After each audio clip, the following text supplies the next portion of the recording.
E aí, pessoa? Tá a fim de criar texturas incríveis e de alta qualidade, além de aprender a dar aquele toquezinho personalizado nos seus modelos? Nesse vídeo, eu vou te ensinar um método de pintura usando o Photoshop. Mostrando o processo que eu usei na pintura do nosso Shark Boo, eu dou algumas dicas de otimização para a criação dessas imagens, dessas texturas personalizadas. É um vídeo bem completo para você soltar a criatividade para cima do modelo 3D. Então, bora lá pro vídeo.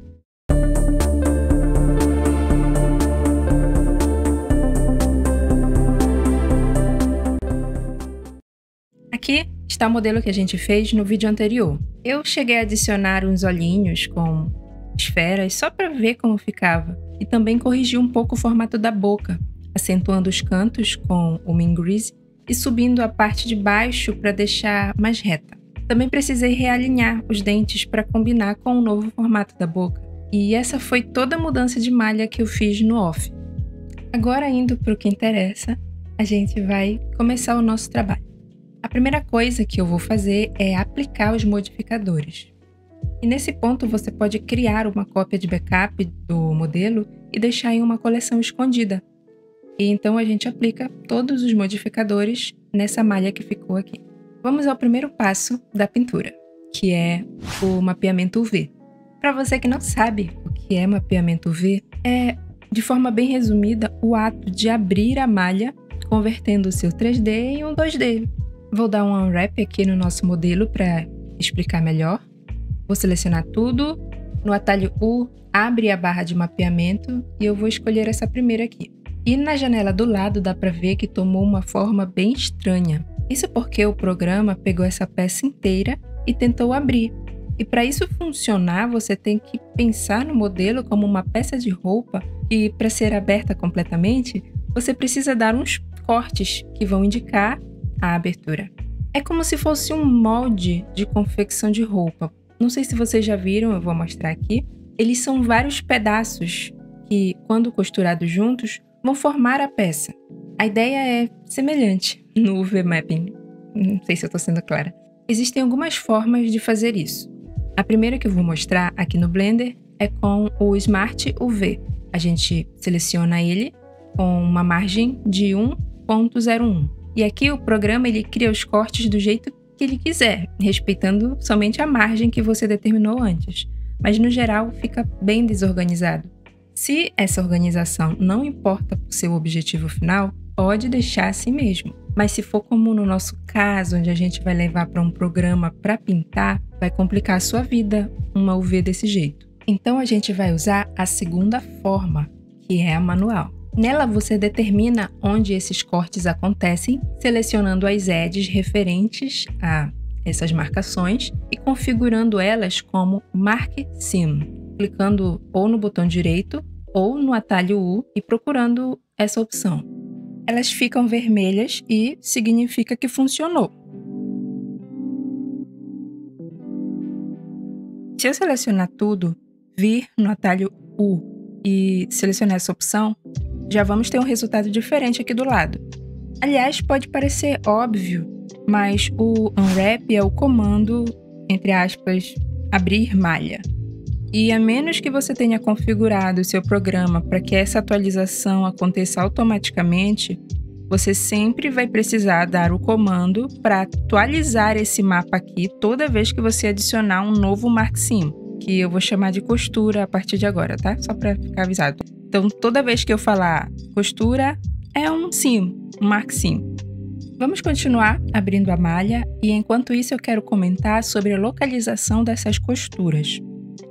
A ideia, ao escolher o local, é primeiro pensar no 3D como um tecido, como eu mencionei, e segundo, tentar esconder essa costura o máximo que você conseguir, pois é nelas que acontece a descontinuação de imagens com padrões repetitivos. Nesse modelo aqui, a gente tem apenas cores sólidas e no máximo um degradê. Por isso, o local da costura ele não vai importar muito.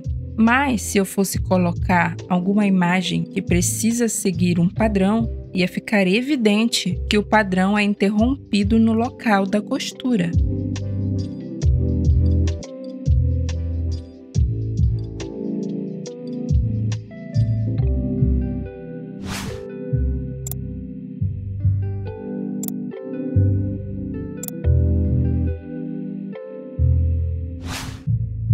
Outra coisa, nós precisamos planejar como a gente vai pintar isso. Tentar pensar um passo à frente e posicionar essas ilhas de UV de forma que preencham o máximo de espaço e possibilitem você entender o que é que você está pintando no software, quando estiver lá no software de pintura. Aqui eu agrupei os membros e espelhei com o mirror para ficarem na mesma orientação.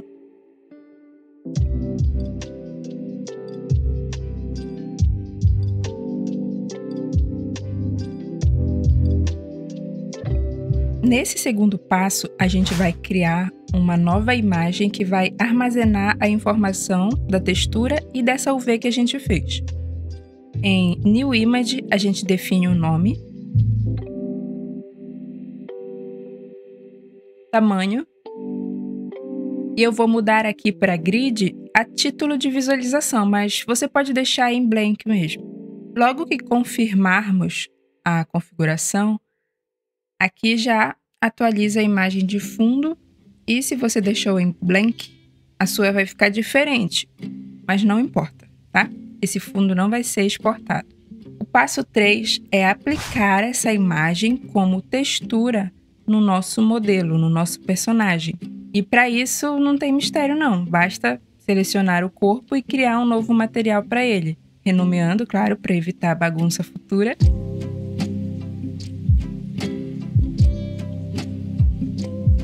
E antes de adicionar a textura, eu vou verificar de que esteja no modo de visualização de material. O meu não está, então eu vou alterar isso. O local onde a gente vai adicionar a imagem é o Base Color, que nos diz qual é a aparência desse material, as cores e etc. No ponto amarelo, você escolhe Image Texture e agora a gente pode carregar uma imagem do PC.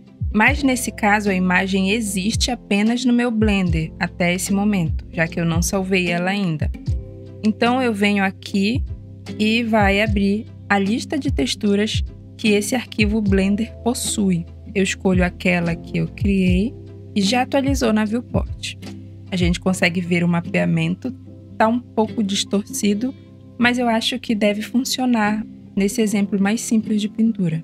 Aqui, olha, o exemplo do que eu mencionei sobre a descontinuidade da textura acontecendo bem na costura.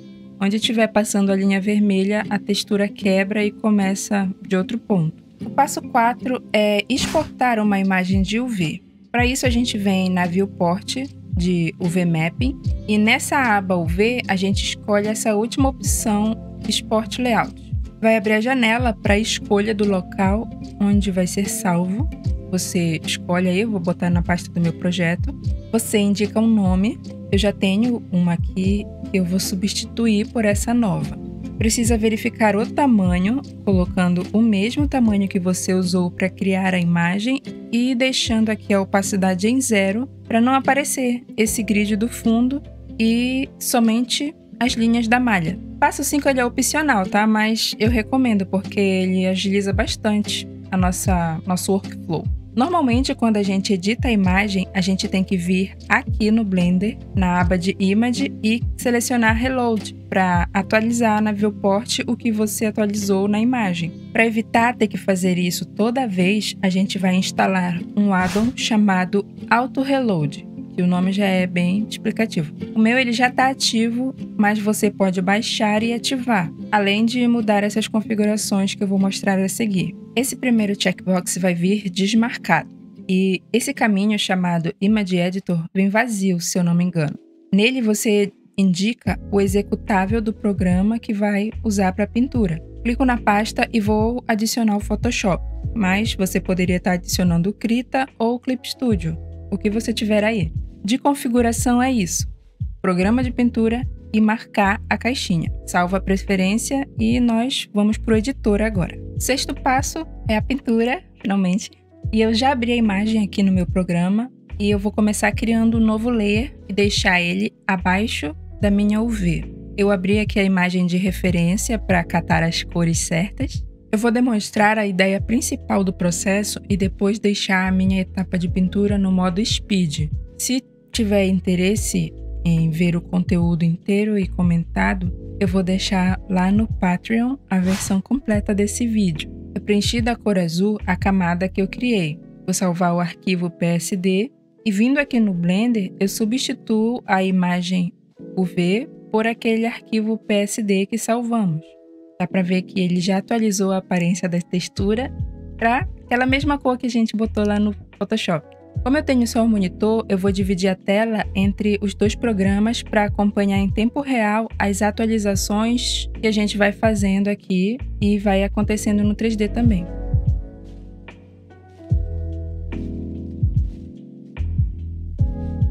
Agora, a demonstração rápida do que vai ser feito nessa etapa. Eu vou escolher algumas cores aleatórias e pintar cada pedaço do personagem.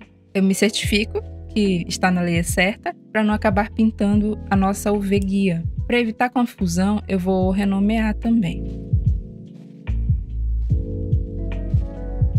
Vou pintar de qualquer jeito mesmo.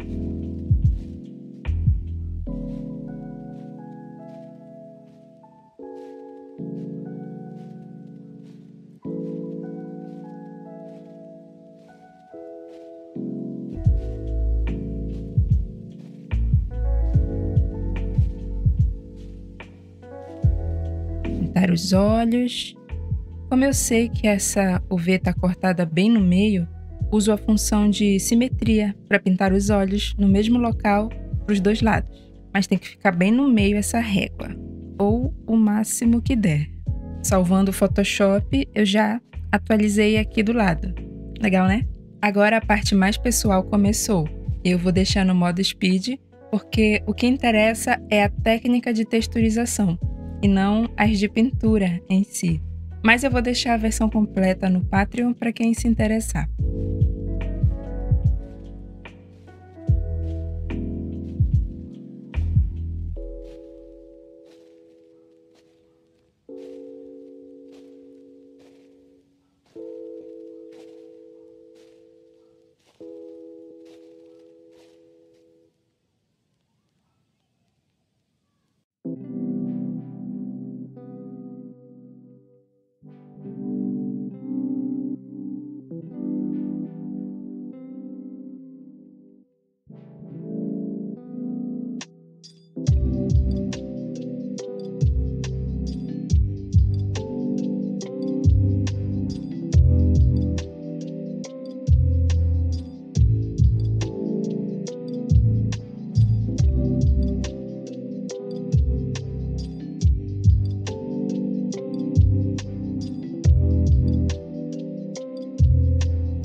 pintura ficou desse jeito e vai ser o ponto de partida para a próxima etapa.